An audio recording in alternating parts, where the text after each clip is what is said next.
Tonight, Google and Facebook, just how much do they know? Goodness gracious, it's tracked your whole journey, and that's just because you had your phone with you. Yeah, pretty much.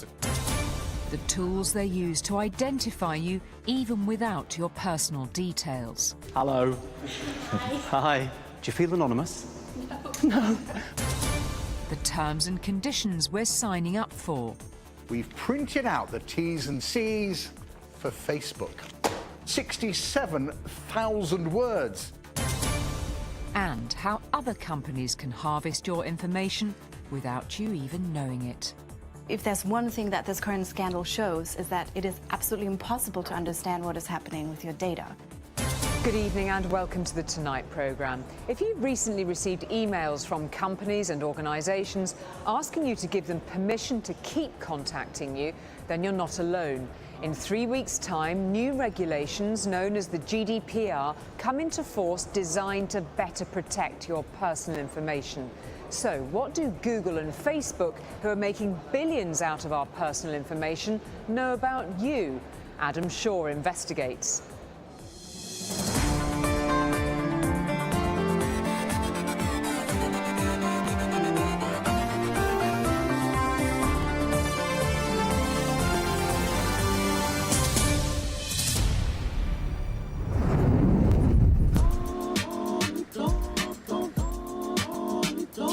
It's estimated that 1 in 3 people in the world now own a smartphone.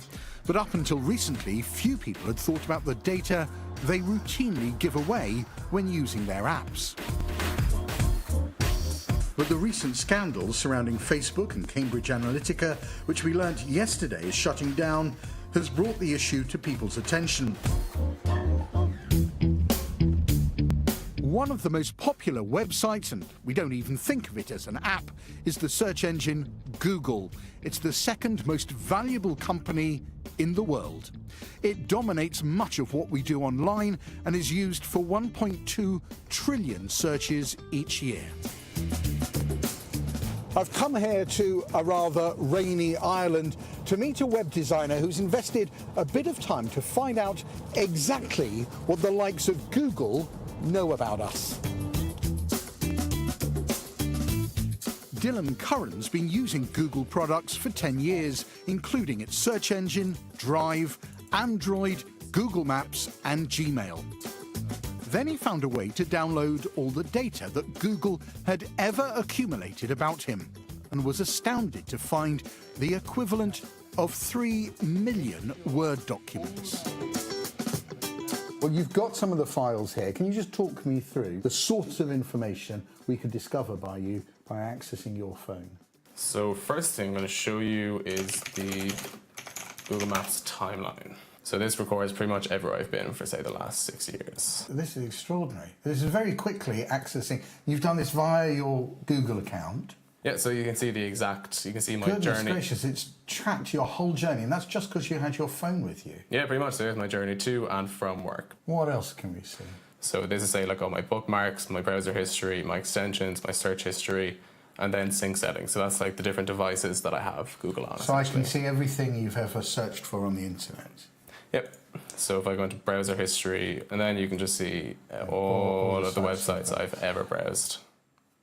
Dylan's now spending his time showing people how they can download the information that Google is storing on them. Something you've shared 10 years ago, you were happy to share 10 years ago, but 10 years down the line, it's a problem. When I looked at my Google data, things you've searched for. So things I've searched for in 2008, ads I clicked on in 2008. In 2008, I was a different person, I had a different life. Google offers many different types of products, from email to maps to storage. Some of them require personal information, but not its search engine, which is theoretically anonymous, as you don't need to log in to use it. So just what is Google learning from us when we search? To test this, we invited a studio audience to take part in an experiment set up by technology experts Jeff White and Glenn Wilkinson. The previous week, they set up a website called Creepy Cafe and asked our audience to visit the site through a Google search. Before Jeff and Glenn revealed their results, we asked our audience what personal information they thought they might be giving away.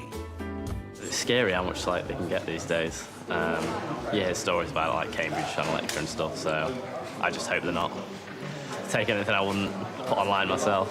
A little bit, but it's information that I'd be willing to give to a website who I'd want.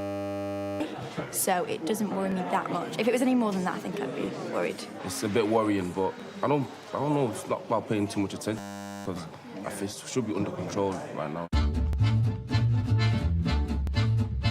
Using software that Google use, Jeff and Glenn were able to learn an awful lot about our audience. That's because Google is a cafe website with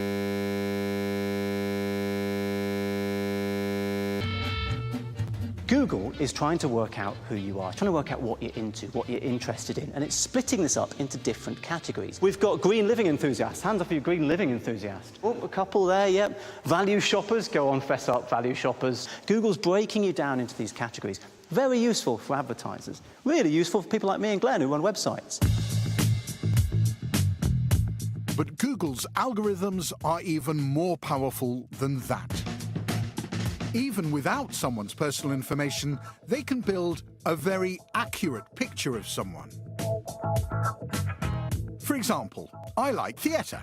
Well, lots of people like theatre, but I also like cooking Indian food, and I love garden sheds. Now that narrows me down to a potentially very small group. So to demonstrate that, Glenn is going to show our audience how Google can single out one of them without even knowing their name. OK, we're going to play Guess Who, and I'm going to see if I can de-anonymise the data. I want you to remain standing if you regard yourself as a film buff. So everybody else sit down.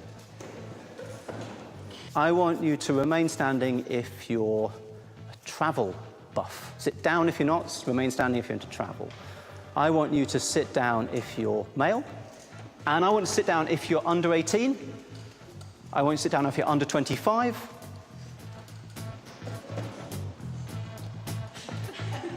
Hello. Hi. Hi. What's your name, sorry? Karen.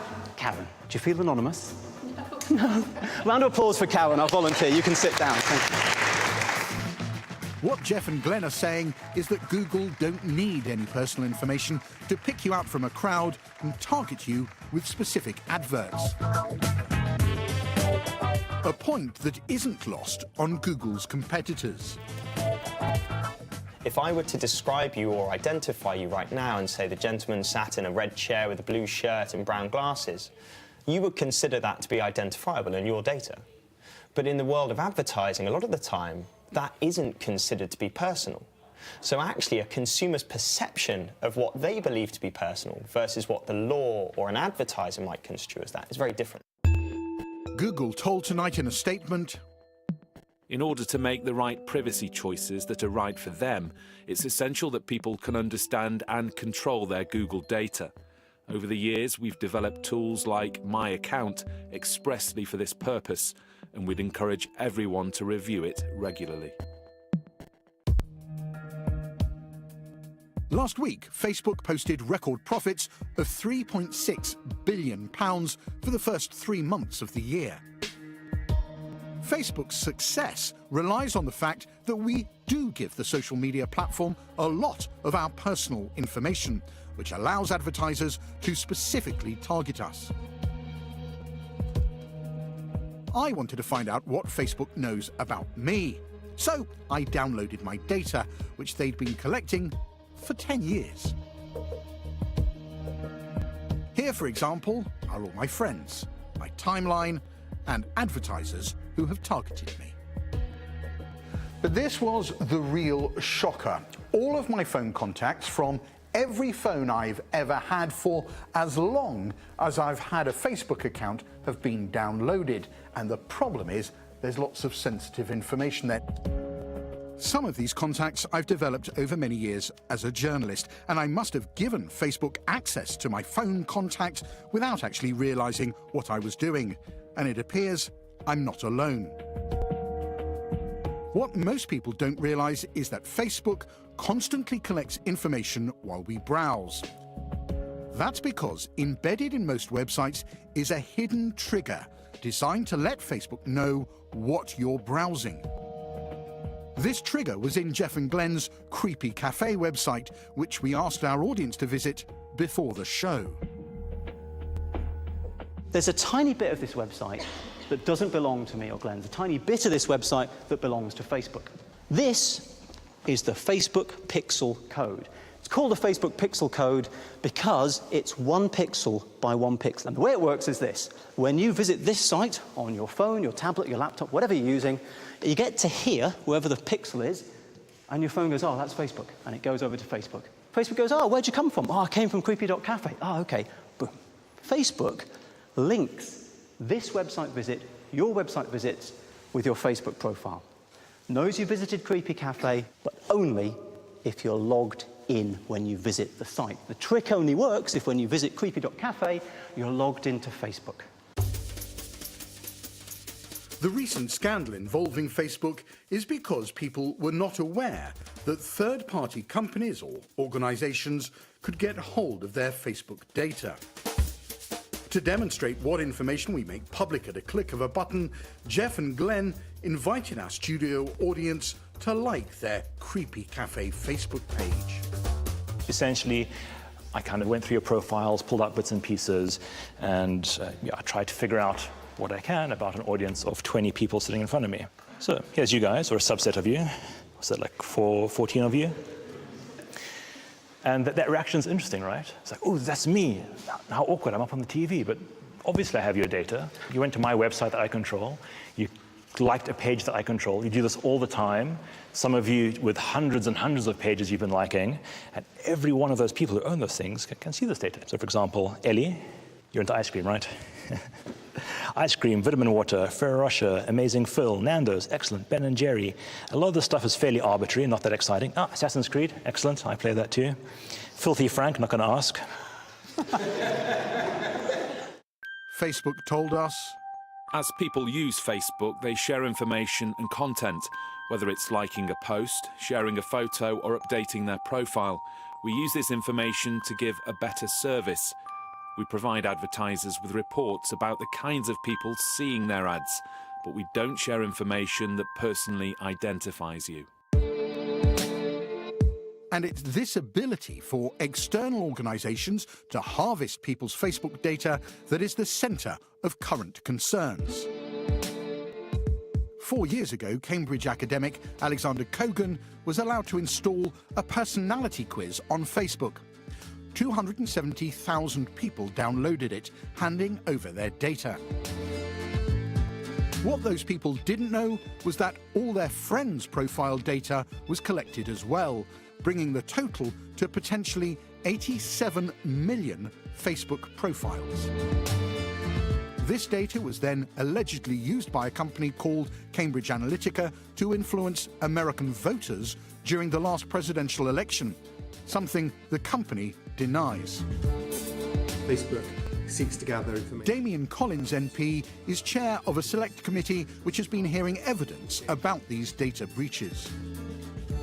I don't think people really understood just how much of their data Facebook gathered, whether or not they were actually using Facebook at the time. And I think people like Mark Zuckerberg recognize it's not just what politicians think about what the company does, it's what their users think too. And there's been a big failure of trust. And so if they're doing more now, it's not because of a real change of heart. I think it's a recognition that they've got to work harder to regain the trust of their users. A couple of weeks ago, Facebook announced they would reward people for reports of data abuse. And Facebook chief executive Mark Zuckerberg apologized publicly. We didn't take a broad enough view of our responsibility, and that was a big mistake. And it was my mistake, and I'm sorry. I started Facebook, I run it, and I'm responsible for what happens here. So, having heard Jeff and Glenn's insights into big data, will our audience change their behaviour online? Definitely from this, I'm going to look into what I can do to stop them from getting as much data as they can. One thing that kind of didn't sit right with me was how targeted they can be. I think I'm going to change all my privacy settings now. Every day we give away our data, and not just to Google and Facebook. Whether we're shopping online, dating, or gaming, we're often providing companies with personal information. And not understanding what's happening to this data can have unintended consequences. If there's one thing that this current scandal shows, is that it is absolutely impossible to understand what is happening with your data. Even if you're very privacy conscious, the moment you look into some of the recent scandals, this becomes obvious. One example, a case that happened a few weeks ago, is the gay dating app Grindr. A third party had access to people's HIV status. So yes, people have disclosed their HIV status on the app, maybe for good reasons, but a third party had access to that data. That's utterly unacceptable, and I think beyond the reasonable expectation of a user. Grindr denies that it shared HIV status with third parties, only with select trusted contractors who can no longer see the HIV data. Whether we like it or not, chances are we've agreed for apps and websites to use our data because we've clicked and accepted the T's and C's. Have you ever read the terms and conditions for any of those apps you've downloaded? No? Neither have I. But just to show you how complicated they can be, we've printed out the T's and C's for Facebook. This lot, 225 pages long. It consists of 67,000 words. Who on earth is going to read that lot? Every year, 200 million apps are downloaded, from shopping and dating to exercising. And they can often be an ideal opportunity for companies to exploit the T's and C's to harvest our data. To test this, we asked this mobile technology group to build us a typical app I could download and play. Ours was called Pick to Win. So this is an example kind of photo competition. It's a type of app you might download from the store. But effectively, you sign up, you register your details, you submit a photo, and hopefully you win the photographic competition and win a prize. So that's what I did. I gave the app my name, email address, and took a photo that will be used to play the competition. But in order to start playing, like the majority of real apps, I gave permission for Pick to Win to access my photos, location, and messages. So how quickly is it? I mean, nothing seems to have happened. How quickly has it taken my data? Tomorrow will it take it? Or? Well, it can take it as soon as you give it permission. So as you said, for example, yes, have access to my photos. At that point, this app is taking all of your photos. It's happened already? It's happened already. You can see there all of your, my photos. All of your photos. But this wasn't the photo I submitted. These are all my photos. All your photos, yeah, because you've given us access to all of them. OK, so they're my kids. Yep. It knows where my home is. You could probably work that out, absolutely, yeah. And also when they were taken as well. So you can start to track and understand, potentially, things that you've done and when you've done them. It was the same with my messages. Whole conversations were automatically harvested by the app. What could happen with it if this was a real app? It wouldn't just sit on this computer, would it? No, it wouldn't. I mean, effectively, it would sit on a computer in the cloud, in the internet somewhere, and effectively then whoever's got access to that data can choose what to do with it. And potentially there are other companies out there who could take that data, they could sell it on. And this applies to a lot of the apps we use. If we're not careful in the permissions we give and keep apps open while surfing the net, they could be able to pick up our personal data. But how aware is our audience? We quizzed them about the apps they downloaded recently. So, you've all got apps? Yeah. Yeah. You've all read the terms and conditions? No. Well. OK. I know a man who has read the terms and conditions. It is this man, Alistair. You're a lawyer, aren't you? I'm a lawyer, yes. So generally, what do these terms and conditions allow the app providers to do? They allow them to collect information. Now, they tell you what information they collect. Then they tell you what they use that information for, and that's one of the rather interesting bits. And they tell you who they can disclose the information to. It always strikes me that they're there to protect the business. they're not there for our protection. Is that fair? That's absolutely fair, yes. I'm sure it's the case that we're signing up without really knowing, but what the Information Commissioner says in this country is that informed consent is important. You can't ask people to sign away their rights without making them fully informed of what they're doing. And indeed, under the new data protection laws that Parliament's passed, we are giving consumers more power to give consent over how their data is being used. Experts say that people might be motivated to become more informed about their data if they understood its true value. An interesting way to think about the data we just give away for free is to think of this stuff, the things we throw away or recycle. Now, a single bottle, or indeed a can, doesn't feel it's worth very much, probably just a few pence. But think about the amount you throw away each year. Think about the amount a city like Manchester throws away each year. Potentially, it's worth millions. And what is true for this rubbish is also true for data. The value lies in the volume.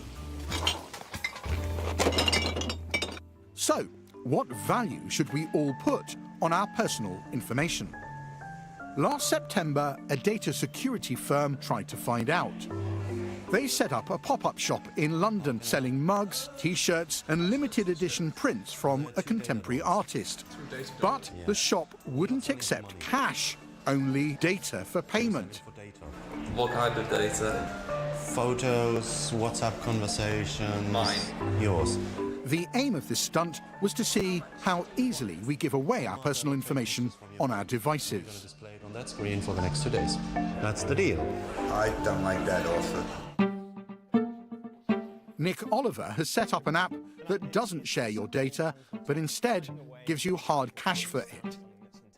We reward people for answering questions and engaging with brands. So every time they swipe a question, they're effectively paid. Every time they were to connect external data, they're also paid. And every time that they were to engage with a piece of branded content, they would also be paid. So our average users can earn anywhere from £5 or so after 5 or 6 weeks, £10 after maybe 8 or 9 weeks. Despite new regulations coming into force in 3 weeks' time, there are demands across Britain and Europe for more tighter controls of our data. But perhaps the real power for change might lie with the billions of people who give away their data without even thinking about it. We're giving out the data. It's time to start turning off the taps. Perhaps logging out of Facebook when you've finished using it, logging out of Google when you're finished using it, switching off your Wi-Fi when you're not using it, just turning off those taps. You know, you wouldn't leave a tap running in your house. It's a waste. Or we can give up on our smartphones altogether. That's exactly what Anthony Costigan does, for part of the day anyway, when he switches off his smartphones and relies on an updated 1990s Nokia phone where he just gets calls and texts. The habit of using a smartphone, the habit of using social media got to the stage in which I was probably contributing to social media more than I traditionally would have. You know, these companies are quite clever in terms of figuring out other things about you rather than just what you like and dislike. So for me, from a data perspective, I didn't feel like my name and my email address was an issue. I felt like perhaps my personality type information is something that I wasn't comfortable other companies necessarily having. Maybe that's the solution for me. To go old school. Hello? I'm in a quiet office. I can't hear you. I'm in a quiet office.